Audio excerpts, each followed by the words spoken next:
This one has 2 million views, so this guy must be the source. This is Death Stranding. To some, this is a 40-hour walking simulator, and to others, it's a unique insight into the evolution of mankind and the impending destruction of the world. It's story time once again here on PlayStation Grenade. Here's Death Stranding in a nutshell. Death Stranding opens up with key parts of the lore. Acid rain is falling, but this rain does more than burn. It ages anything it touches. They call this time fall. Anyone caught out in the rain without protection will age in a matter of seconds. Scary stuff. Those that do venture out eat these things, the only other living organisms in the world, cryptobiotes, which slightly alleviate the effects of timefall and assist in maintaining correct blood levels. Yeah, that does sound weird, so here's a better way to sum all that up. I missed that. A cryptobiot a day keeps the timefall away. Because of the weather conditions, nobody ever leaves the hub bunker cities of the world, giving rise to the porters, people brave or stupid enough to walk to each location in the USA, dropping off supplies and parcels. Yes. One of these transporters is none other than Sam Porter Bridges, our hero of the story, whose first mission is to take medication to the President of the United States herself. Easy to follow so far? Well, let's add to this. Over the last 49 years, strange anomalies have occurred, allowing tar-covered dead beings to return to the land of the living, from crabs to humanoid shapes to whales to whatever the heck this thing is.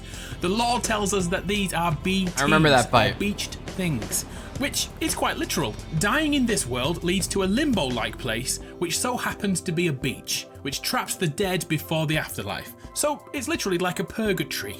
And wouldn't you have guessed it, in our first jaunt into the new world, Sam encounters a crew tasked with burning bodies. This process is imperative, as dead beings left to fester for too long will necrotize and become BTs. But the fumes of burning bodies is so toxic, it can only be done at a modern-day crematorium. So Sam helps the guys out, and the black stuff hits the fan, as this mysterious man appears to summon BTs. The crew realise this is the end and attempt to kill themselves before the BT can. But what's with all this hurry-carry? Well, let's see what happens if a BT consumes a human being.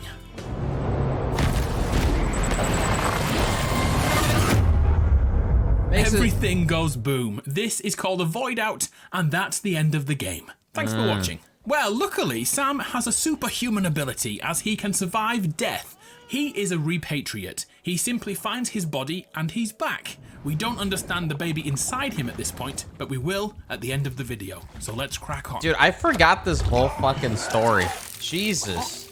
Sam makes it all the way to the president, and another bombshell hits us. President Bridget Strand is in fact Sam's mother. Bridget is on her deathbed, quite literally.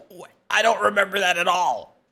Death Stranding likes to hit you in the face with these metaphors for 40 hours straight. President Strand's last wish is to reconnect the United States, and then dies while she poorly convinces Sam to help her out.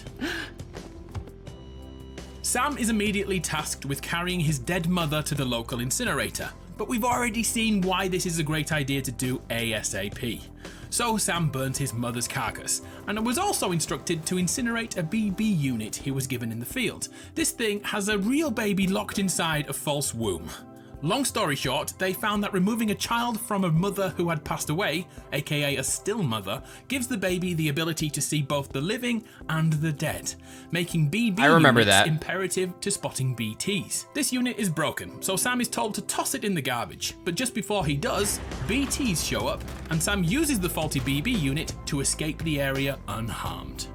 Sam and his new partner return to HQ, and Sam still isn't convinced about reconnecting America, so the game hits us with this. Sam's sister, Amelie, who just so happens to have been kidnapped on the other side of America. And he must save her, and in turn, she will then be the next Donald Trump. I mean, she will be the next president. But dude, wait, this is Sam's sister? How the fuck did I miss that? For all this to happen, Sam must first reconnect America. Something sounds fishy here. Long story short, Sam agrees begrudgingly, but not for America. He's doing this for his favourite sister, Amelie. And FYI, the criminal unit that took her away are none other than the Homo Demons. You can make your own joke there. Led by the guy we saw earlier who can control BTs. Happy days.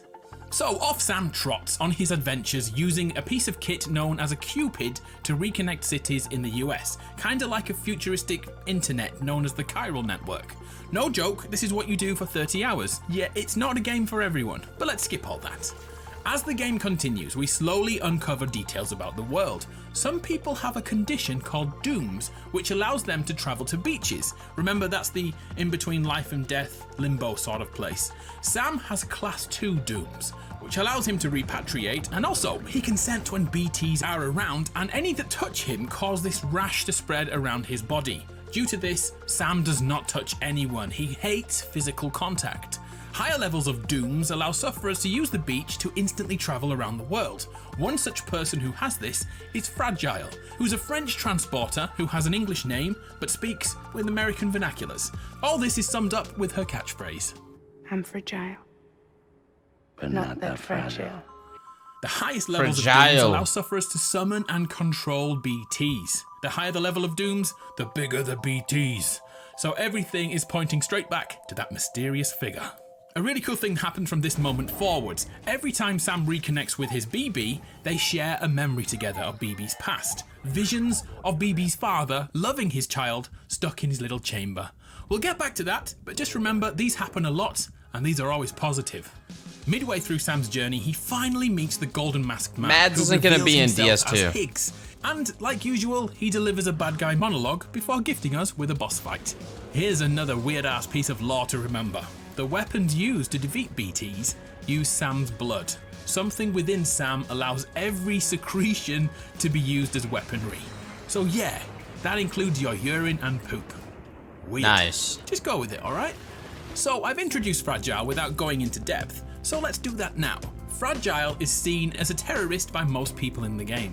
This is because she was responsible for transporting a bomb into a city, causing a void out just outside. But in a clever piece of narrative symmetry, we experience the same situation moments prior to being told this. Higgs attempts to trick us into blowing up a safe house, but luckily we threw the bomb in the Black Sea and saved everyone. Which allowed Fragile to explain what happened when she carried a bomb. I followed the delivery truck and somehow managed to carry the bomb to safety. But Higgs had been on to me from the start. He caught me red-handed outside the gates, Nuke still cradled in my arms like a child. Fragile was caught by Higgs attempting to get the original bomb out of the city. To punish her for disobeying him, he gave her a choice: to run and save herself from the imminent void out, or take the bomb as far away from the city and be a hero.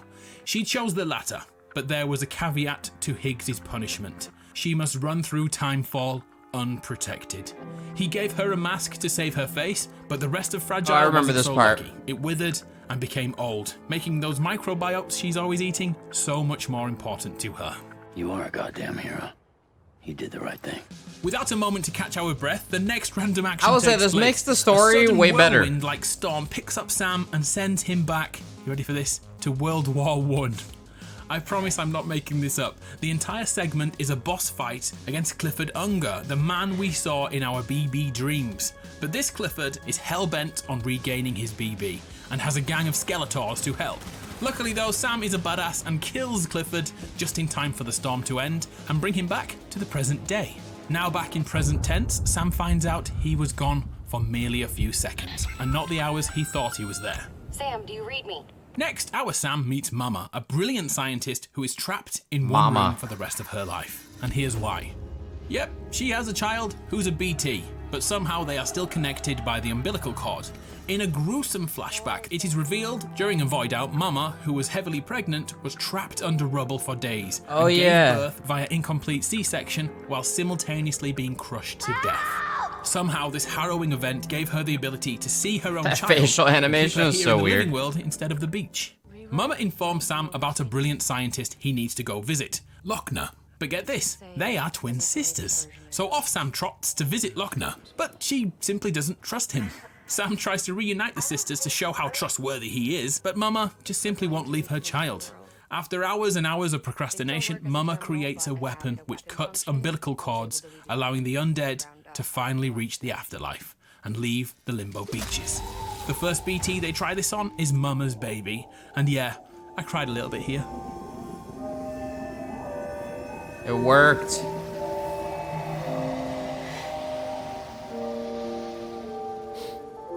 After another Higgs boss fight, Mama is strapped to Sam's back. You know, and then- he mentioned in this universe, you need to like, even though it's like they're in the United States and it's Earth, you kind of need to like pull away from it because the beach is purgatory. But it's like in this reality, the beach is purgatory. Like, I don't know if they ever explain, is it just accepted that the rain causes you to age? Like, I don't remember if it's like, was the world normal and then this happened? Or is this just how just like how this world is? Like, you just accept, oh, this is the world they live in. Like, this is how it's always been. It wasn't like, oh, the world is how it is in reality, and then this happened. Oh, it did happen, right? It used to be normal, it did happen. The world was normal before. Maybe they explain. That's what I'm kind of, it's like right now it's kind of accepting it. It's like, but like, why, how, what happened? Why does the rain do that? Go to find her sister, but when they arrive, Mama is revealed to have died giving birth, but her connection to How her did the twin beach sister come to be? and the tie to her dead daughter kept her in this land of the living. Now that the siblings are back together, Mama dies. But for realsies this time. They were in fact conjoined twins at birth and had such a close bond they could speak to each other with entire states between them. The story heavily suggests that they are in fact one person split into two bodies, and this is embodied by the moment Lochner blinks and the eye colour of both siblings are revealed.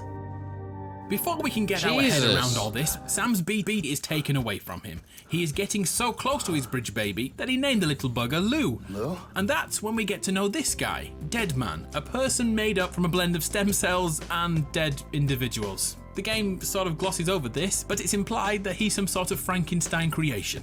Dead Man tells Sam that his BB is too close to the land of the living and will soon become a real baby and immediately die in a few days. To stop this, he must perform an operation. So Sam reluctantly agrees. Sam goes back out into the world without a BB, which makes it far more difficult, by the way, without magic necklace reconnecting the United States of America internet. And now we can finally have our baby back. We meet Dead Man on a mountaintop covered in snow, but we shall not question how this big lad got all the way up here.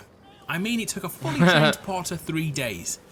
Oh well, video games, I suppose. Before Sam can see Lou, another chiral storm sends Sam, BB, and Deadman back to World War II this time, yet again to face Clifford Unger. During the war sequence, Deadman gives back BB, and during the final battle with Clifford, Sam snatches his dog tags, and suddenly, we're back in the real world again. Deadman explains his weird stem cell Frankenstein thing, but the real information comes from those dog tags, which allow us to understand Clifford's past. A former military captain who served in many wars. He was so good at what he did, he never lost a man in battle. He always brought them home. So Clifford may be a military badass trying to gun us down, but his heart is in the right place. Next up, Sam transports It's crazy how in-depth this story Hartman. is. First, we should note that Mama's body is not necrotizing. It kind of gets a little muffled because everybody brings it down to, oh, you're just fucking carrying packages everywhere. But there's so much shit going on. Wants to run tests on her. So Sam climbs up another snowy mountain and meets Hartman, but he's already dead. But not for long. So how the hell do we explain this one? Oh yeah, this Hartman guy dies every 21 minutes. Due to a complication with his heart, which is literally heart-shaped by the way, Hartman undertook surgery. Mid-operation, the area lost power due to a void out, killing Hartman. He spent the next 21 minutes back on the beach with hundreds of people who died in the same moment. He watched on as his wife and child walked into the sea, but before he could rescue them, the power came back on in the hospital, resuscitating him. He was dragged back into the land of the living. Hartman's life changed that day, and now he would happily give his life That's kind of like to a find cool his family on the beach. So every 21 minutes, he allows himself to die to give himself 3 minutes on the beach. Like, that's he's pretty so cool. devoted to his family, he's died almost 250,000 times, but cannot find his loved ones yet. Quick, we should lighten the mood. He has a cool story. Along with Mama's body, Sam also unwittingly brought along with him his mother's umbilical cord. Yeah, it's weird. Just go with it. Yeah, From that is Mama's weird. body and the umbilical cord, Hartman proclaims he understands what's going on. which is good because nobody else understands what the hell is going on. Basically, chiralium can be found in Mama's body, which is why she is not necrotizing. And chiralium is in Bridget's umbilical cord, which allows her to go to the beaches. But Bridget is OTT, it's off the charts. Sometime later, Hartman deduces that Bridget, get this, is an extinction entity. And things get really messed up now. Oh my How god. did the dinosaurs die out? That would be by an extinction entity. What happened to Neanderthal man? Yep, you've guessed it, they died via an extinction entity. Well, Death Stranding tells us there has been 5 extinction entities in the history of the world, and all have failed because something survived. In the current world, only human beings and cryptobiotes have survived to this point. Oh, and by the way, the 5 flying figures you see throughout the game, those are the previous extinction entities watching on. I thought that was a pretty cool touch. Hartman then hits us with the facts. It's highly likely that Amelie is the next extinction entity. So be prepared. Armed with this new information, Sam finally crosses America and reconnects everyone. Huzzah! Hooray! But it's short-lived because Higgs arrives and admits to secretly helping us complete the network. So he could do this, brainwash Amelie into merging all the Limbo Beaches together via the chiral network Sam literally just finished. And then he'll wipe out humanity in the 6th extinction. Sam is quickly thrown into a huge boss fight against this thing.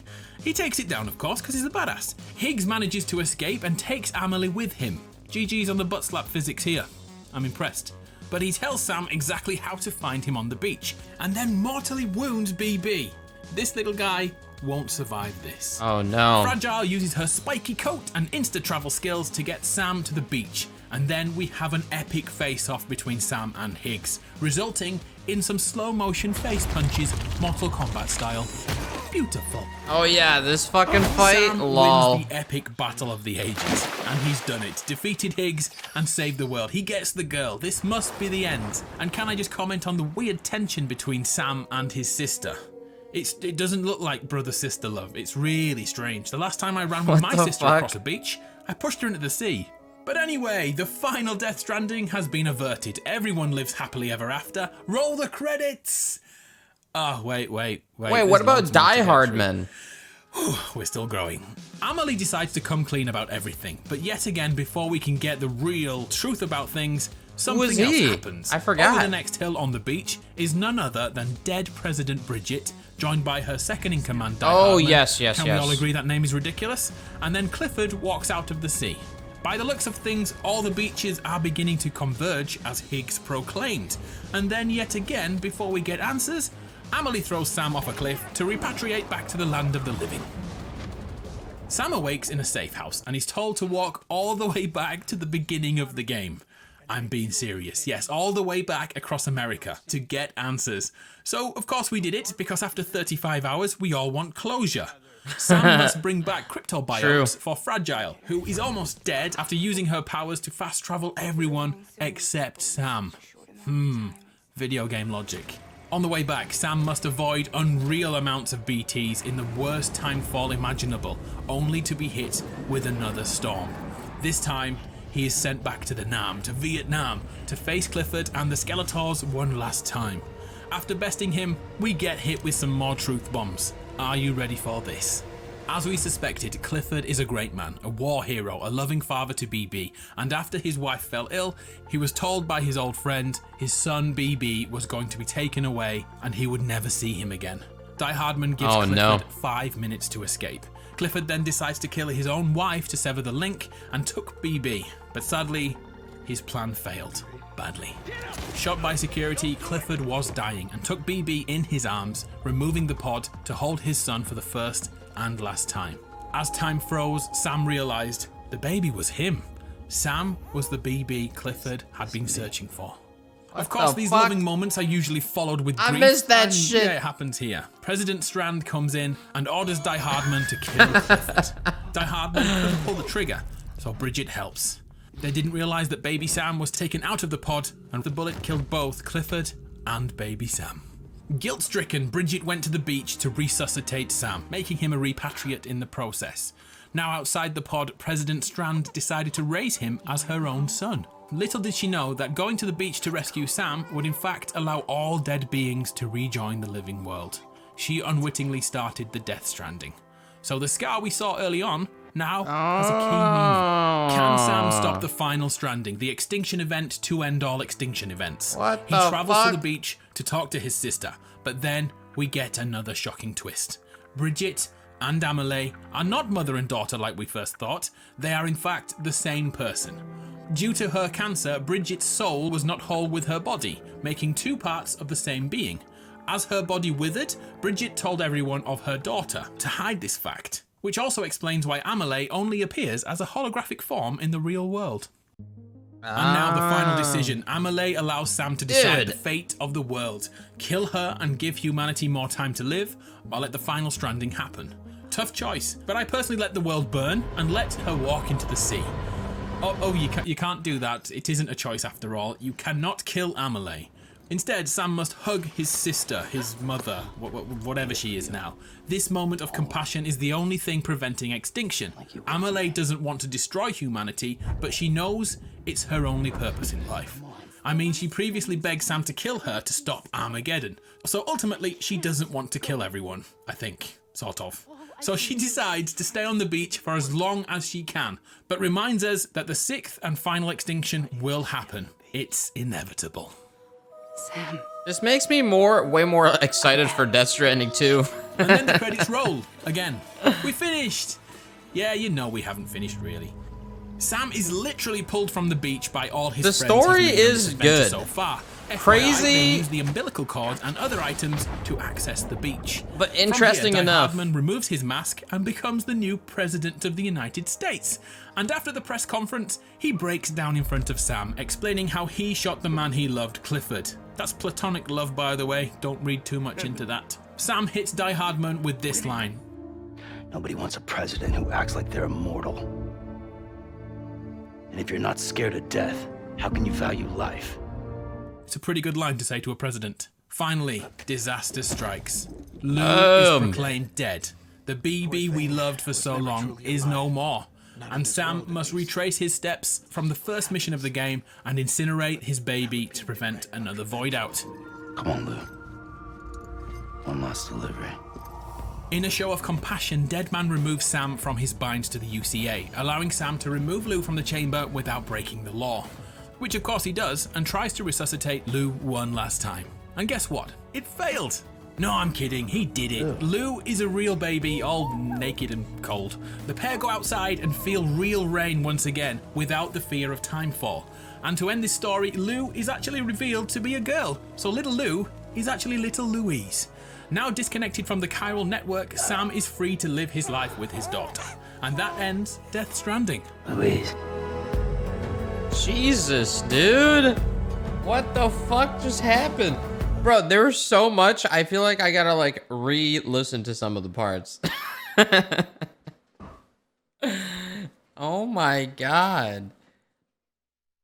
I thought BB was Sam. Wait, so hold up. So okay, so the sister felt bad because she shot Clifford and accidentally the baby, and then went to the beach and brought the baby back, which caused Death Stranding. But how did she cause Death Stranding by doing that? It said it made all the dead come back to the living world. The visions BB gives are actually memories of when Sam was a baby. So did she use... They said that people can travel to the beach if they have different levels of doom. So does that mean the sister had a level of doom that was a lot? Because then there was also the Hartman. Hartman died and tried saving his... So Hartman tried... When he died, he tried saving his wife and daughter, or kid, but then got brought back to life. Whereas Sam's sister was successful in bringing Sam back, which caused Death Stranding. So no one else got to the beach? No one else got to the beach and ever saved somebody?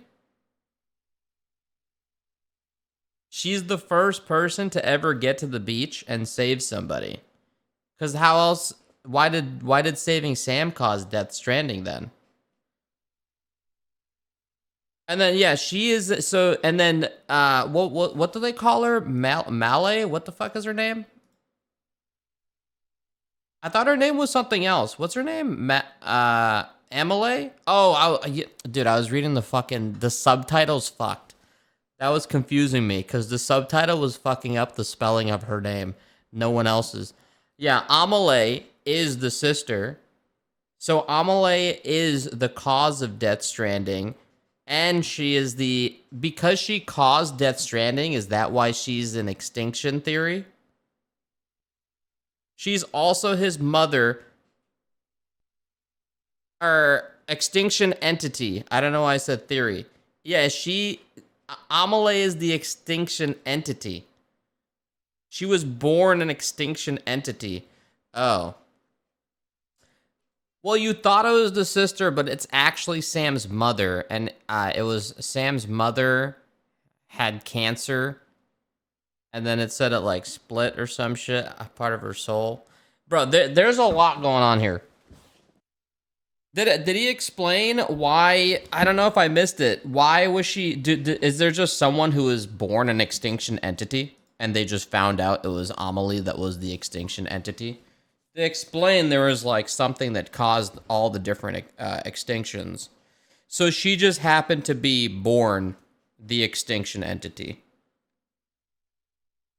She just is it. There's one extinction entity born after a long era. Oh, okay. So, okay. There's not like she became it. She just is. So then how did she, is that why Death Stranding happened though? So because she was the extinction entity, brought Sam back from the beach, causing Death Stranding, and that's why she is the extinction entity. I see. I also, and then a repatriate or whatever the fuck is someone who was saved from the beach. So that's why Sam can go to the beach. But wait, so then what? Okay, so then who has Doom? How does Doom come? I don't know if he explained. How does Doom come to be? Why do some people have Doom and some people don't? Why can Fragile teleport so many people to the beach? Doom came from beach openings. And then it was something about connecting different beaches. I remember that in a game. There's different beaches, but they all serve the same purpose. She has a different stage of Doom. Do you just accept that people have Doom and that allows them to travel to the beach and back? Is there a reason why some people are stronger on the Doom? Each person has their own beach. I don't think so, because in the Hartman cutscene, you see a bunch of people going into the sea. Right? But those are all the people. Hartman, his family died to the bomb died to that bomb in the city, right? I think that's what it is. Or if they all die at the same time, how they die or when they die, that's how the beach is related. Oh yeah, and then I missed it. So what causes a void out? Yeah, any death causes a void out. When a BT eats a body. When a BT eats a living person. Yeah. Okay, true. Didn't you play the game already? Yeah, no shit, but the game has so much going on. There's no way you can pick up everything. I'm sorry. Like, this game, even watching this, it's like, holy shit. There's so much in this that you don't pick up. There's a lot of things that are just like, oh, fuck, wait a minute. You, like, gotta watch a video on this game. It's just incredible how the gameplay is very different from, like, how in-depth the story actually is. Which is great. Honestly, this made me excited for DS2 and made me forget how good this game's story actually like was. Some of the stuff was kind of potato, you know, like all right, just doing crazy shit just to do crazy shit. But like overall, like okay, and it made it a little interesting because it was like at the end you just kind of you just delay the end of the world. But that's weird then, because BB dies. No, wait, what the hell? He's able to resuscitate BB, and then of course that makes sense because in DS2 you can see BB's out of the little thingy. Shit, dude. This is a Vadi video.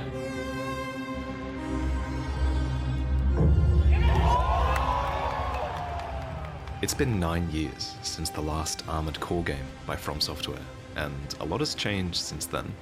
This franchise skipped an entire console generation, during which time From Software doubled down on the Souls-like formula and dude, hit Miyazaki was actually like genuinely happy that he won Game of the Year. You know, the first what else did they win? He was like, "Oh, that's nice, thank you." But you could tell he was wicked. He was like, "Holy shit." When they won heights with games like Elden Ring than I think any of us could ever have predicted. But now Armored Core is back, with the Fires of Rubicon coming to all platforms sometime in 2023. It's actually been in development for so long that it's even coming to last-gen consoles. And while I know some of you are nostalgic for Armored Core and are super excited to see it return, I think most of us were probably watching TGA. I actually heard this game's been in development since 2016. So 2023 release date makes sense. And asking, what even is Armored Core? What is happening in this trailer? What's the gameplay like? And will this Armored Core be any different to previous entries in the franchise? And last but not least, we were asking, will it be Souls-like? Wait, this is Sekiro's lead designer? Questions. We don't just have the cinematic trailer and previous games to work off of at this point. We also now have a Steam page. We have the official website, a press release, and some very credible leaks. So let's dive into it. And yes, that's such a sick scene in the trailer. I believe that it will be a Souls-like game, in some ways at least. But we'll get into that a bit later. So first, what is Armored Core? Well, technically, this is an Armored Core. It's a mech, an armored unit for the human core inside, which makes use of so-called muscle tracer technology that allows for the human's integrated control of the machine. In past games, you usually take on the role of a mercenary. You are a Raven pilot, open to any mission that is I sent thought it was your a way, pure fighting on mech. behalf of corporations, A human pilots it. and rebel groups that are all fighting for control of this dystopian, post-apocalyptic world and its resources. I thought it was like some So Transformers how shit. different then is the story of the new Armored Core to all of these past games? Well, let's use the story descriptions on the official Steam page to help break down this trailer. It all starts with a red light, a spark that suddenly alights, sort of like a nervous system, with characteristic red lightning and energy that goes on to appear in the apocalyptic scenes to follow.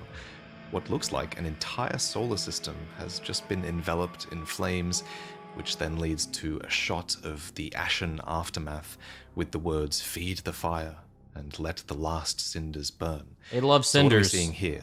Well, according to the official Steam page for the game, a mysterious new substance was discovered on the remote planet Rubicon 3. As an energy source, this substance was expected to dramatically advance humanity's technological and communications capabilities. Instead, this substance caused a catastrophe that engulfed the planet and the surrounding stars in flames and storms, forming a burning star system. Whoa. And then, almost half a century Okay. later, the same substance resurfaces on Rubicon 3, a planet now contaminated and sealed off by the catastrophe. Extraterrestrial corporations and resistance groups now fight over control of the substance. The player infiltrates Rubicon as an independent mercenary and finds themselves in a struggle over the substance with the corporations and other factions. So here we're seeing what is clearly a return to this contaminated, ashen, sealed-off planet. Returning to a post-apocalyptic world is definitely nothing new for Souls fans. We see a mech pick up what looks like a mechanized arm or a weapon from the ash and wreckage. Presumably they're adding it to the pile of loot or supplies on their back. And then explosions on a distant bridge get this mech's attention. These explosions are from this battle, where one AC unit destroys some smaller mechs before engaging in combat with a rival of very similar design. It's kind of hard to keep track of all this action, but That was we sick. see an energy shield, a dash, some sort of EMP goes off, and this huge stake driver is plunged into the chest of one mech and then withdrawn at the end of their fight. A variety of other So mechs many on the subtleties. show. There's machine gun fire and helicopters, and the main character mech then becomes aware of all of this, and they dash. They equip a machine gun, equip a shoulder missile kit, they change visor and dash off screen. It's just awesome. It's gritty and it's metal and it's very Armored Core. I also find it interesting that many of the mechs have the same red glint in their eyes that we see at the start of the cinematic, which I think might show that They're all using powered by this that mysterious shit. new energy source. But we'll talk about that energy source a bit later. So now that you're familiar with the story of Armored Core, new and old, let's talk gameplay. The Steam page for this So game lame, states that bro. players Why don't you keep watching the guy kick the fucking ball?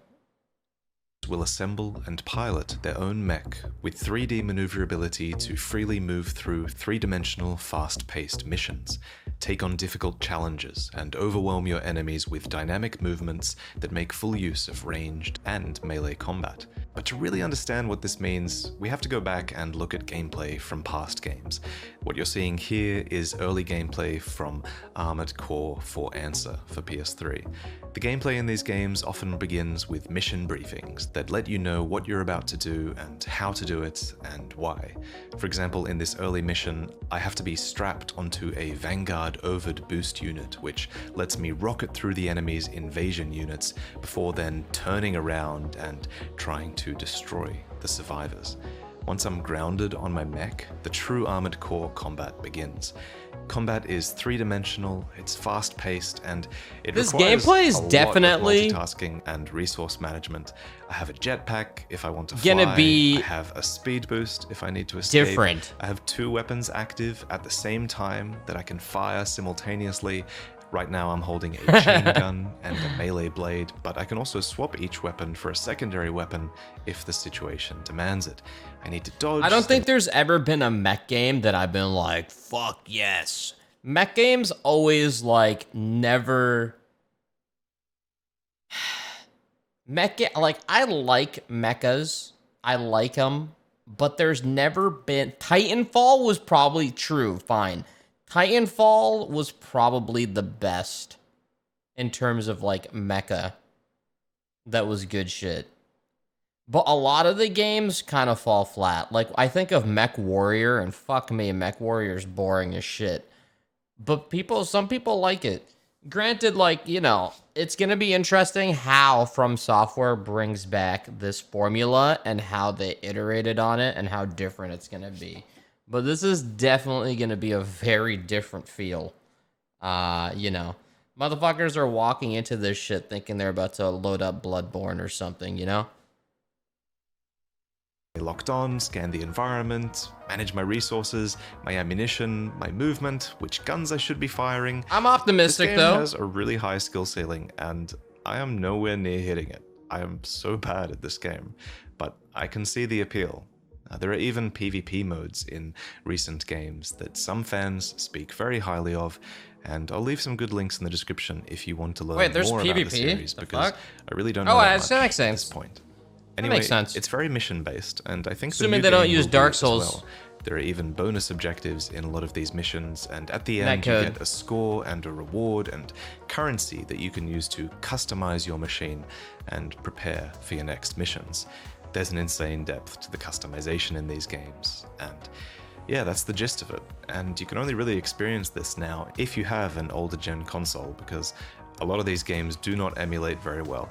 I don't think my mech is supposed to look like that. So, finally, will this game be Souls-like? Well, there's good evidence to suggest that it will be. So my first piece of evidence is this official press release that I was lucky enough to receive from Bandai Namco. There's a line here that I haven't really seen talked about anywhere else. Here, it calls Armored Core 6 revived and reimagined, but now introducing groundbreaking gameplay found in the developer's recent action games. Interesting. From Software's recent action games are all Souls-likes. I don't think they're talking about Derasine here.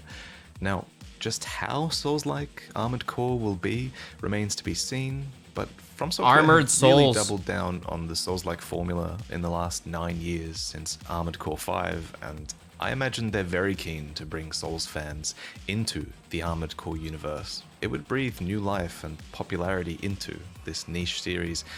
Fans want something familiar to ease them into playing the new series. And I see a lot of people arguing that this won't be a reboot of the Armored Core franchise because, well, it's got the number 6 at the end, right? So it's just True. a continuation. But from what I understand, Armored Core has been soft rebooted so many times throughout its cross-gen lifecycle. So that number 6 might not mean much. Keeping a number at the end of this potentially Souls-like reboot might just be in keeping with tradition at this point. Is What I every really game want to talk about very is different how much or all of this mission-based? really lines up with the Armored Core leaks that were posted on Reset Era earlier this year. So, according to user Red Licorice, they received a customer survey about a new AC game with screenshots, descriptions, and 2 30-second videos of gameplay. Whoa! And looking back at these leaks, they're pretty much 100% credible now, as a lot of what this leaker said has since been corroborated by the new Steam page. And therefore, now whatever else the leaker said is now also very reliable, and they said that the game does indeed have Souls-like elements from the videos that they saw. Now, previous Armored Core is clearly very removed from Souls-style combat, and I have no idea how the team is going to tweak things, but listen to how this leaker describes the boss fight gameplay that they saw. They say, the boss fight seemed very Souls in terms of speed and style. The player started afar, locking on firing guns, then closed in and attacked melee, and the speed and movement all seemed very familiar in a Souls style. If I had to guess, I'd say this boss was like an Asylum or Taurus Demon style early boss. Oh, The boss had a life bar on screen, at the top of the screen, if I recall correctly. Very simple, but it was more red LED styled, futuristic as you might expect, angular edges on the life bars rather than straight rectangles. Honestly, I would rather play a Souls-like mecha game with like ridiculous fucking robotic, insanely designed bosses from Software over mission style. I don't really like mission style games. I prefer like loading in to the world type shit, you know what I'm saying? And like with the old Armored Cores, I mean, whatever, I get people like it. It's just my opinion. I'm not a fan of, I'm thinking of it's like, okay, I just did this mission and it's like mission complete. And then you go out and then like you customize and there's like a set of missions and you click them. There's something that feels too arcadey about that pulls me out. So if this is more, I wonder if they're gonna do it so you're always in your mech, like you always load into the game, like where you saved, you come back the next day and it's like you're always just roaming the world. I don't know though. I don't know. I hope it's like that. And these leaks, I'm now very keen to see gameplay and very curious how they'll tune the combat to be more in line with their recent action games. I'm also very curious to see how long-term fans are responding to all of this. I'm admittedly very new to this series, so if you're an old fan, please do sound off in the comments. We all want to hear from you, most of all, I think. Are you excited to return to this world? Are you wary that it might stray too far from the series' roots? Does Armored Core have like poison swamps that we should know about? Anyway, regardless of how Souls-like it is or isn't, the game has been in development since at least 2017. Damn. And according to the new thought Steam page, 2016. its development from Miyazaki as director has since been passed on to Masaru Yamamura, who was the lead game designer of Sekiro. So, Whoa, so it went from Miyazaki to this other dude. Interesting. Really imagine what the combat is going to be like. I'm confident that it's in good hands, at the very least. It sounds like Miyazaki handled development and direction of the game when it was in its early concept stages, and then passed its direction on to be handled by someone else or another team. And last but not least, I Maybe want to because explain Miyazaki's why starting I'm another kind of project. excited for the story. So, from what I've read, Armored Core's stories tend to hit a lot of the same notes every time. The world has experienced some sort of disaster, and corporations and governments and rebels are all fighting for control. No matter how many times the series is rebooted, there's always these same story notes that seem to be explored during mission briefings, usually. Honestly, these stories seem kind of dry to me, but there's one new element to this Armored Core that intrigues me. So, the Steam page mentioned that mysterious new substance, but the leaks that I talked about are actually using a different, older name for the substance. Presumably Melange? back from when the game was earlier in development. Melange? They call this substance melange. Now, melange could be a reference to a French word which means mix, as this mysterious new substance is a mix naturally. But I think the inspirations of the word melange go deeper. So there's this book, and recently again a movie called Dune that I know many of you are aware of. And like Armored Core, it's a piece of science fiction, and its entire story revolves around a substance called the spice melange, which is commonly referred to just as the spice. This spice is essentially the rarest and most prized commodity in the known universe, to the point where, to quote the book, it was said that it was so valuable that one briefcase full of spice would be enough to purchase an entire planet. So Armored Core, the earlier version of it anyway, was calling this substance melange, just like in Dune. And in Dune, it's a really fascinating substance. It has a variety of uses, but yeah, there could be mostly a it's reach, used as but a drug that, with regular exposure, can significantly increase life expectancy, but also it broadens the human mind and the senses to the point where some humans are even able to see deeper into the past, present, and future.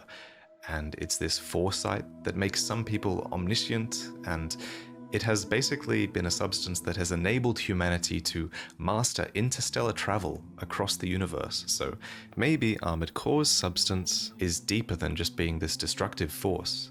The Steam page does say that it enhances communication, after all. It's clearly got a little bit more going on with it.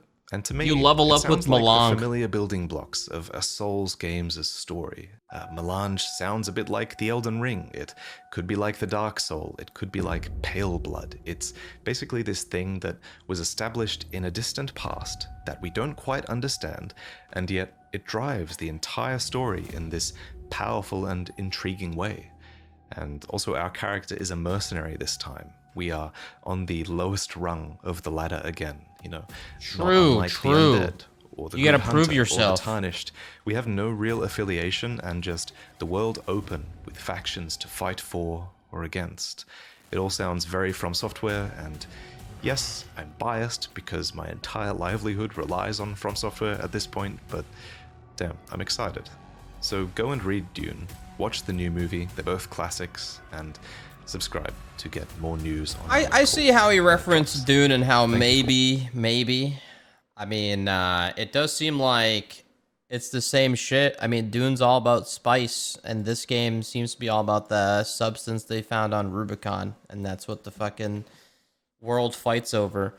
I mean, I am obviously, just like everybody else, as a From Software fan, so I'm really hoping it's more.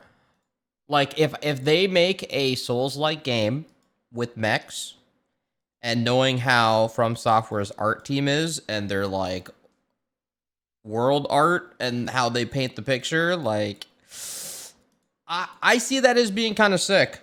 But, and plus, like, the old Armored Core games, you know, you could argue that, you know, maybe they were limited on tech and shit. I don't know. I really hope it's not mission-based. I don't think it's gonna be. Something about a mission-based game just seems dated. It seems like old shit. Like, I don't even remember the last fucking game I played where you you like customize and then press a mission and then you complete missions. Like that shit, oh, I fucking hate that style. It's honestly, it's boring as fuck. I hate that. Wait, Neo was like that? Devil May Cry was like that? Neo was mission based? What? Choo Choo Charles was? Dude, no, I don't mind missions in the game. I'm talking about you do a mission and it's like mission complete and then it fades out and you go back into the menu. That's what I'm talking about. I hope this is more like you're literally traveling around on your mech in a way to maybe different areas and there's like shit to kill and all that shit. You know, I'm not talking about if there's obviously missions on the fucking world, that's fine. I don't want to be pulled out and then load back in and then load out and then load back in. Like, you could say kind of like Monster Hunter. Oh, true. Okay. True. Monster Hunter, because you choose a mission in Monster Hunter and it's like, and then you pour it out. True. Yeah. I guess at least with Monster Hunter, it's a little different. It feels a little more modernized / kind of still has a little of that effect. Yeah. I guess so. That's like the only thing I can kind of stand. Fine. Monster Hunter is a prime example of something kind of modern that does that method, which isn't super bad. And that's as far as I would do it. If it's the old school method where the old Armored Core games are like, oof. I don't think it's going to be like that, though. I doubt it. Granted, it's not like they said it's open world. When they describe Dark Souls 3, does it say open world? In the description? Is there a mention? Because Dark Souls 3 would be considered open world, right? XCOM does missions too. Yeah, I'm not really a XCOM's fan. Dark Tide mission based. Oh yeah, I guess it's more semi-open world, sure. But it's like, it still feels like it's semi-open world is fine. Semi-open world is fine. Open world is fine. True. I guess the way Dark Tide does it is different. I didn't feel that effect in Dark Tide. I guess the way they fucking... yeah. Yeah, Dark Tide's more like a hub. Yeah, you're in like a hub moving around and there's other players and shit. It's masked differently.